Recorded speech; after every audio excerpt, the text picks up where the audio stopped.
Eto na nga yung araw na birthday ni Habila mga mare, kaya tara, samahan nyo kami. Maaga pa lang ay bumili na si Papa ng cake at pagkagising ni Habila ay sinurprise namin siya. Ilang araw na kasi siyang sobrang excited sa birthday niya mga mare. Kaya pagkagising, eto't kinantahan lang namin siya at nag-blow lang siya ng candle. Sobrang gusto ni Habila yung sinusurprise siya mga mare, kaya hindi talaga maipinta yung kasiyahan sa mukha niya. Kapag naging magulang ka, wala kang ibang hahanga din kundi mapasaya yung anak mo. Anyways, pagkatapos namin masurprise si Habila, umalis muna ako para mamalengke. Bumili nga lang pala ako ng mga candy na ilalagay sa loot bags. Eto mga candy at mga laruan na binili ko mga mare, ay eto yung mga paborito ni Habila na binibili sa tindahan. Naghahanap nga ako na may melody na loot bags kaso wala nga ako nakita, kaya etong Hello Kitty na lang. Bali 10 pieces nga pala na pambabae yung binili ko at 10 pieces na loot bags na panlalaki. Nilagyan ko nga lang pala isa-isa ng mga candy mga mare at syempre pantay-pantay yung ginawa ko para lahat ay magkaroon. Habang naglalagay nga ako ng mga candy sa loot bags, tuwang-tuwa si Habila.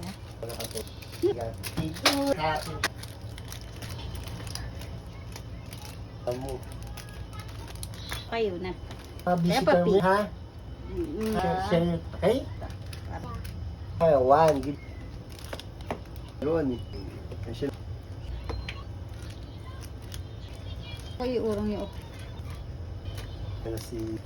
Yung kasama.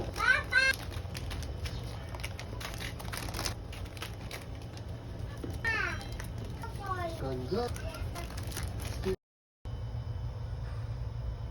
Pagkatapos ko nga mahati yung mga candy, isa-isa ko nang nilagay sa mga loot bag. Nagluto nga rin pala ako ng pininyahang manok, pritong Shanghai at pritong manok. Eto nga yung mga handa ni Habila na pinagsaluhan namin nung birthday niya. Etong 2 box ng pizza ay galing sa Ninong Istong at kay Tito Jazz, kaya maraming salamat po. Pagkatapos ko nga maayos yung mga pagkain sa lamesa ay kinantahan na namin si Habila. Happy birthday, Yuna!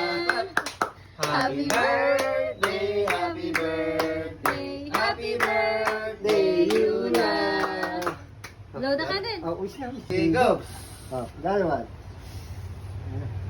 Yay! Oh, ikaw naman na. Pagkatapos makapag-blow ni Habila ng candle ay si Harvey naman, kaya maraming salamat Harvey sa napakasarap at napakalaking cake. Umorder nga rin pala kami nitong pansit malabon at etong big scoop ice cream naman ay regalo ng Ninong Ossie at ng Ninang Jed. Kaya maraming salamat po sa aking mga ninong at ninang, tita at tito. Anyways, pagkatapos namin magkainan, eto't nagbukas na nga ng mga gifts si Habila. Sobrang tuwang-tuwa nga ang bata sa mga na-receive niyang regalo, kaya hindi ko na kayo iisa-isahin mga mare. Maraming salamat po sa lahat ng pamunta at sa lahat ng bumate. Sobrang na-appreciate po namin kayo mga mare at eto't kinikilig na nga si Habila dahil nagbubukas na naman ng regalo.